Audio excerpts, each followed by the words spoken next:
Do you affirm that white privilege is unfair and harmful to those who have it and to those who do not? Yes.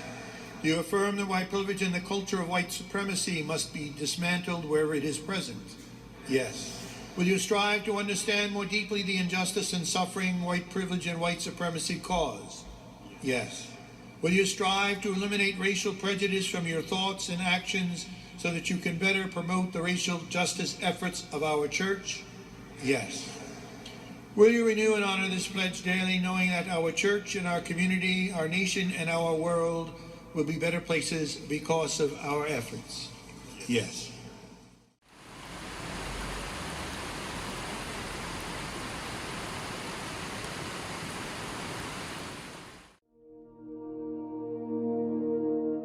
The globalists, leftists and anti-whites, with their seemingly limitless resources and influence, have created a rift in America that now simply cannot be bridged. Decades of anti-white indoctrination through media and schools, plus rampant multiculturalism, have created a standoff between those who essentially believe white people are a disease to be eradicated and those who do not. I just got word. The person who died was a Patriot Heritage person. He was a fucking Nazi. Our community held its own and took out the trash. I am not going to shed any tears over a Nazi. Democracy from this point on is a zero-sum game that whites will continue to lose, regardless of who wins elections. Things are now so bad that this election, if it happens, feels like electing the final president of the US as we know it. I know some of you are still clinging to Trump as the last hope for the West, and that just saddens me now. It saddens me because it's baseless hope like this that has got us into this mess, and it keeps this anti-white political system alive. It actively stops us from realizing what they are doing to us. The post-war white erasure in America has not stopped under any president or party. Trump hasn't done anything for white America, and he's not going to, because he knows that probably enough of them will still vote for him, as the alternative is unthinkable. He has spent his entire first term pandering to non-whites, letting them out of jail early, obsessing over their unemployment numbers, and for what? The worst race riots in living memory, and a country on the precipice of collapse. Our expectations of our leaders have become so tragically low that I've had whites defending Trump to me by talking about record low black unemployment. Don't you see how genuinely sad that is?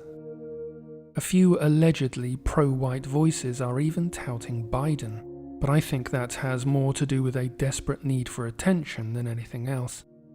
COVID has taken this year, just since the outbreak, has taken more than 100 years. Look, here's the lives, when you think about it, more lives this year than any other year for the past 100 years. Biden, clearly a mentally impaired old man fronting an explicitly anti-white party, would be a disastrous president for whites, and you should be deeply suspicious of anyone telling you otherwise. I've been saying for over a year that the only reason a Trump victory may be preferable at this stage is that he at least identifies the communist rioters as an enemy, unlike the other lot who identify them as freedom fighters. I know that there are protests still happening in major cities across the United States. I'm just not seeing the reporting on it that I had for the first few weeks. That's right. But they're not going to stop. They're not going to stop. And this is a movement, I'm telling you. They're not going to stop. And everyone beware, because they're not going to stop. They're not going to stop before Election Day in November, and they're not going to stop after Election Day. And that should be, everyone should take note of that on both levels, that they're not going to let up, and they should not. And we should not. It took these anti-whites months to condemn this violence, and they only did it because the polls were starting to turn against them. But this about turn is too late. We know who they are. They will stand idly by as you are beaten and your neighborhood is burned. While Trump is most certainly not a nationalist, he will at least devote some resources to fighting the violence of Antifa BLM. And while they are fighting each other, they aren't fighting us. Biden and his party have already capitulated to this communist filth, but Trump also backed down on his promise to prescribe Antifa, one of many broken promises of his first term, and just look at the results. His staying in office, however, will at least give nationalists a bit more breathing room than would otherwise be the case, which is valuable time for us to prepare for the even tougher times ahead. This sorry excuse for a congresswoman is here making baseless accusations against Kyle Rittenhouse, the young white man who shot 3 leftist maniacs who were attacking him during their riot last week. She's doing this because she and many others in her party actively despise white people.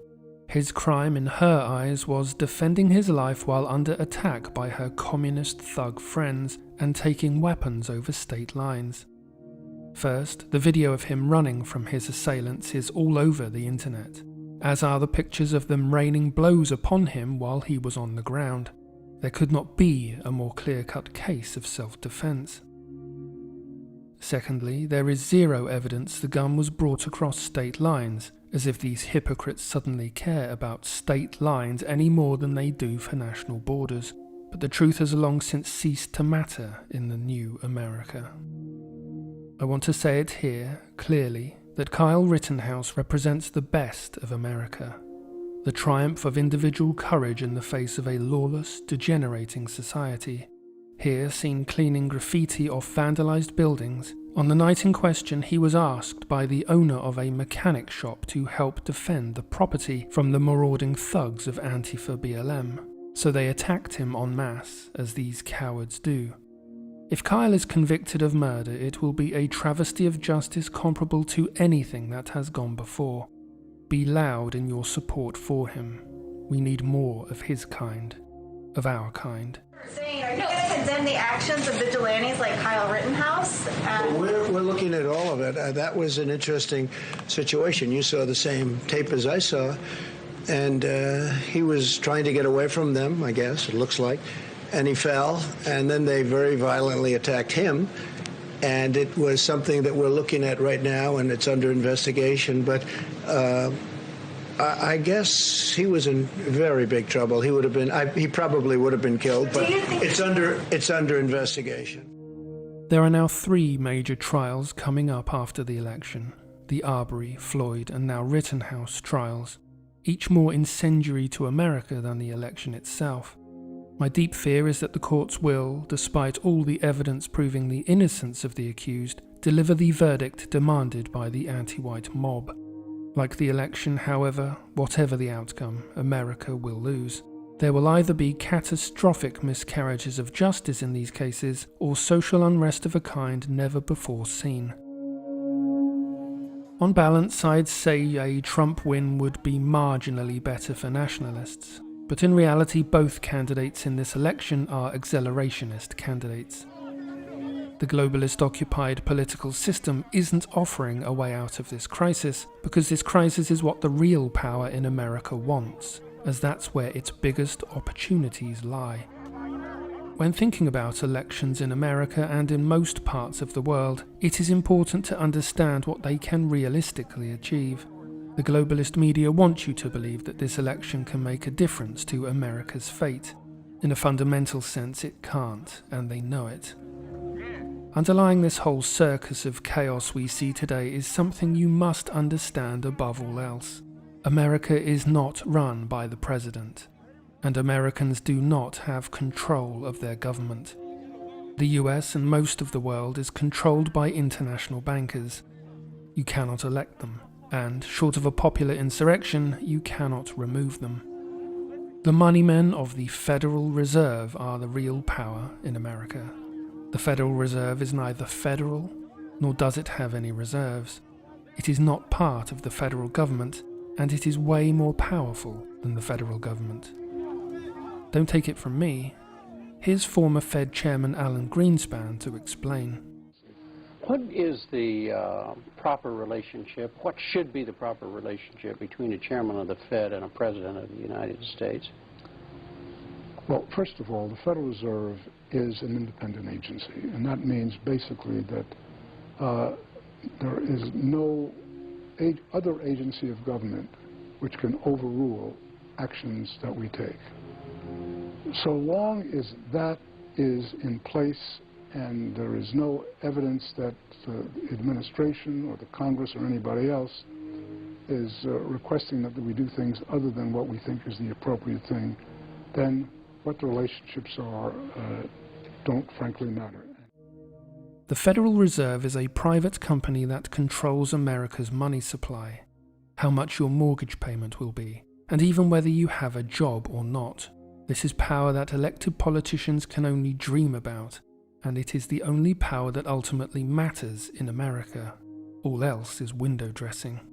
So when talking about elections, always keep in mind that no matter how bad things get on the streets, how bad the riots, how many criminal martyrs they create, how many people are made destitute by the collapsing economy, in the background, silently, the money men are rubbing their grubby little hands together with glee while everyone else pays the price. This is why, no matter who you elect, things never get better. Why white erasure continues, why our borders are never enforced, why we look after hostile migrants before our own people, why the debt only rises, and why your pay is worth less and less every year. The virus is also being ruthlessly exploited by the globalists to collapse the world economy and eliminate our freedoms. They intend for their new global order to be born out of this chaos. Ethnic cohesion is the only way that societies can function and thrive. Multiculturalism is an evil lie perpetuated by the ignorant and malevolent. These things are true, but you must understand that these truths are being used by the bankers, your real government, to create instability. They are deliberately forcing incompatible groups and cultures together and setting them against each other to bring down the West. The only positive thing we can do in response is to collectivize with our own people to protect ourselves from whatever enemy we face. We are all we have. So find your tribe. They mean to take it all from you in this unprecedented social upheaval. It is up to us to decide whether or not to resist. Until next time, be well.